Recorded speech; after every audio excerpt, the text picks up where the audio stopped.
നിയമസഭാ തെരഞ്ഞെടുപ്പിന്റെ മുന്നൊരുക്കങ്ങൾ വിലയിരുത്തുന്നതിനായി മുസ്ലിം ലീഗിന്റെ നേതൃയോഗം ഇന്ന് പാണക്കാട്ട് ചേരും. 12 മണിക്കാണ് യോഗം ചേരുക. മുതിർന്ന നേതാക്കളെല്ലാവരും യോഗത്തിൽ പങ്കെടുക്കുന്നുണ്ട്. സാജിദ് അജ്മലുണ്ട് വിവരങ്ങളുമായി മലപ്പുറത്തു നിന്നും. സാജിദ്, എപ്പോഴാണ് യോഗം തുടങ്ങുന്നത്? എന്താണ് പ്രധാന അജണ്ട? അപർണ, 12 മണിയോടെ യോഗം ചേരുമെന്നാണ് ഇപ്പോൾ നേതാക്കൾ നമ്മളെ അറിയിച്ചിട്ടുള്ളത്. പ്രധാനമായും യോഗത്തിന്റെ അജണ്ട ഇരവിപുരം സീറ്റിന് പകരം ചടയമംഗലം സീറ്റാണ് കോൺഗ്രസ് നൽകാം എന്ന് പറഞ്ഞിരുന്നത്. എന്നാൽ ചടയമംഗലത്ത് വിജയ സാധ്യത കുറവാണെന്നും ആയതുകൊണ്ട് തന്നെ കരുനാഗപ്പള്ളിയോ അമ്പലപ്പുഴയോ വേണം എന്നൊരാവശ്യമാണ് ലീഗ് ഉന്നയിച്ചിരുന്നത്.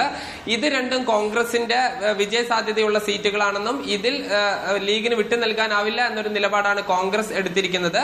ഇതുകൊണ്ട് തന്നെ കോഴിക്കോട് ജില്ലയിലെ ബാലുശ്ശേരി സംവരണ മണ്ഡലമായ ബാലുശ്ശേരി നൽകുകയാണെങ്കിൽ സംതൃപ്തരാണ് എന്നൊരു നിലപാടാണ് ലീഗിനുള്ളത്. ബാലുശ്ശേരി ആണെങ്കിൽ അധിക സീറ്റ് കേരള കോൺഗ്രസിന് നൽകുകയാണെങ്കിൽ പോലും ലീഗ് ബാലുശ്ശേരി ലഭിച്ചാൽ അധിക സീറ്റ് വേണ്ട എന്നൊരു നിലപാടാണ് ലീഗിന് പൊതുവേ ഉള്ളത്. എന്തായാലും ഈ വിഷയങ്ങളെല്ലാം ഇന്ന് ചർച്ച ചെയ്യുകയും കോൺഗ്രസ് നേതാക്കളുമായി ഫോണിൽ സംസാരിച്ച് ഒരു അന്തിമ ധാരണയിൽ എത്തുകയാണെങ്കിൽ ഇന്ന് തന്നെ സ്ഥാനാർത്ഥികളെ പ്രഖ്യാപിക്കാം എന്നൊരു ധാരണയിലാണ് ലീഗ് നേതാക്കളുള്ളത്.